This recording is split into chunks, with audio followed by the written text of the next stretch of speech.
윤석열 대통령 탄핵 심판 변론이 종결된 지 오늘로 딱 한 달이 됐지만 헌법재판소는 여전히 수기를 이어가고 있습니다. 이번 주 선고가 쉽지 않다는 관측이 나오면서 선고가 4월로 넘어갈 가능성도 계속해서 언급되고 있는데요. 현장에 나가 있는 취재기자 연결합니다. 차정은 기자. 경우 한 총리 사건보다 쟁점이 더 복잡. 네, 헌법재판소입니다. 윤 대통령 탄핵 심판 선고 기일은 아직 지정되지 않은 거죠? 하고 있다는 분석이 나옵니다.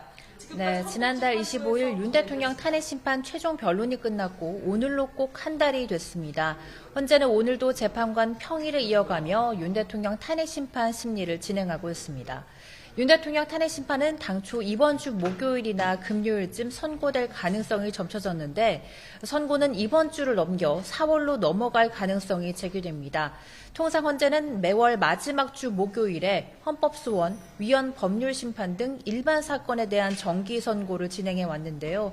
헌재 관계자는 어제 YTN과의 통화에서 오는 27일 일반 사건 선고를 진행하기로 했고 사건 목록과 시간은 추후 공지할 것이라고 밝혔습니다. 헌재가 과거 이틀 연속 선고를 내린 사례나 한 주에 3차례 선고를 진행한 적이 거의 없었던 점을 고려하면 오는 28일도 선고가 어려울 수 있다는 관측입니다. 네, 윤 대통령 탄핵 심판에서 재판관 만장일치 선고가 어려울 것 같다는 전망도 나오고 있지요.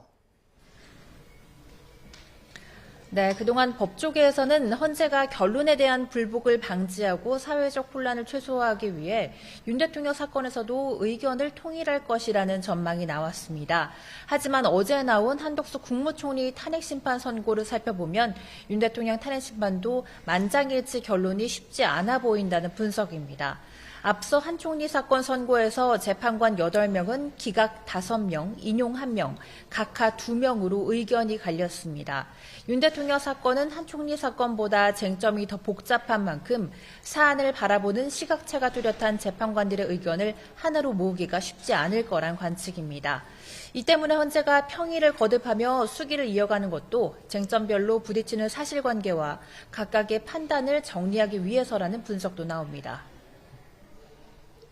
네, 그런데 원래 이번 한 총리 탄핵 심판 선고에서 윤 대통령 사건 결론을 가늠해 볼 수 있지 않겠느냐 이런 기대도 있지 않았습니까?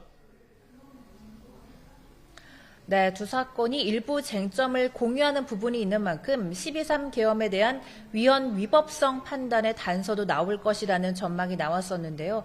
이와 관련해 헌재는 구체적인 판단을 내놓지 않았습니다. 헌재 결정문에는 한 총리가 비상계엄 선포에 공모하거나 묵인, 방조하며 적극적인 행위를 했다는 증거나 객관적인 자료는 찾을 수 없다는 정도의 내용만 담겼습니다. 또 비상계엄의 절차적 정당성이나 국회 측이 탄핵 심판에서 형법상 내란죄를 빼겠다고 한 부분에 대해서도 별도의 언급은 없었습니다. 때문에 법조계에서는 어제 한 총리 선고를 통해 윤 대통령 탄핵 심판 결과를 가늠하기는 어렵다는 평가가 많은 상황입니다. 지금까지 헌법재판소에서 YTN 차정은입니다.